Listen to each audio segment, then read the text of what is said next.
Following segment is sponsored by Oakdell Egg Farms. Okay, gnocchi in the kitchen today. Do you know what that is, Ron? I do. Okay. It's potato. A potato, little dumpling. Well, we're going to start with potatoes, which I do have here. I have a couple of russet potatoes that I have boiled up, and I used a ricer to actually rice the potatoes. That way, there are no lumps in it, and that's one of the biggest things. If you use a masher, you've got to really be sure to get all the lumps out of there. And we as chefs, we always say if you start with delicious ingredients, you're always going to have something delicious. And of course, I am starting with the Oakdell eggs. No antibiotics, no hormones, all organic, cage-free eggs.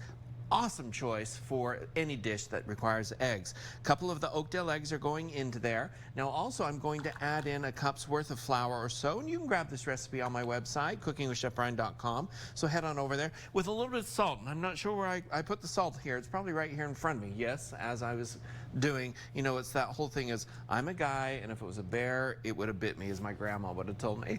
So here in the bowl now, I'm just going to mix this all together until it forms a nice soft dough. Now I already have some of the dough made, and so that's a nice part about this. Let me set this back here because I already have some of the dough made that's ready to go. And you can see now it just forms into a nice dough. You may need to adjust the amount of flour so that you get a dough consistency. Don't be afraid to do that. If, for example, the recipe I put on there calls for 1.5 to 2 cups, depending on how large the potatoes are, you may need some more dough or flour in there to create the dough.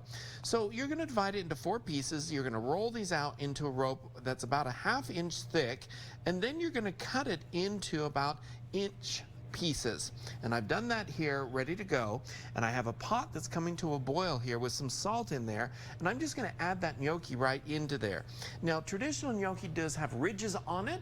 These do not. I don't have one of the little tools to make the ridges, but you can use a fork if you want to roll it onto the fork. To me, that's just a big bother. I just want the gnocchi. So guys, I'll keep working here, and when we come back, we're gonna have a fun little tomato sauce to go with it.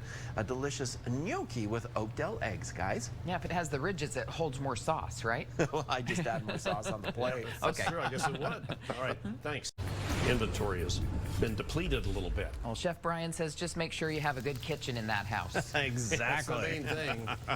Well, let's finish up the gnocchi. Now, what I like to do after they're finished cooked is I add them into a saute pan like this that I have coated with some olive oil. I add a little color to them, just like I have on these here. The sauce, you guys, sauces are so easy to make, and they're fun to make too. So in here, I actually blended up some tomatoes. I have a little bit of prepared salsa in here because salsa has onions and garlic and all those flavors in it.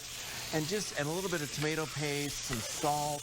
And then I'm going to add it right into my saute pan here and saute that sauce for a few minutes with the gnocchi itself. Now, the reason I want to saute it is to reduce out the liquid from the tomatoes in there and thicken up the sauce just a little bit. And I hope you can see at home how this is beginning to thicken up and look so delicious and beautiful. Very easy dinner with Oakdell eggs. A delicious way to enjoy some fun Italian food. That's always what I enjoy. You know, as a chef, it's like delicious food starts with delicious ingredients, and this is always a great option to do it. And so when I put these all together, I'm thinking, oh, I know what I'm going to be having for dinner here. And of course, you can get the no hormones, no antibiotics, cage-free, organic Oakdell eggs at your grocery store. Go check them out. They're where eggs are sold there. And enjoy this delicious recipe and have a wonderful day, everybody. This is on my website, cookingwithchefbrian.com or KUTV.com. Go grab it and enjoy a taste of Italy with some delicious Oakdell eggs. Some gnocchi. Cool. Gnocchi. Thanks, Brian. Perfect.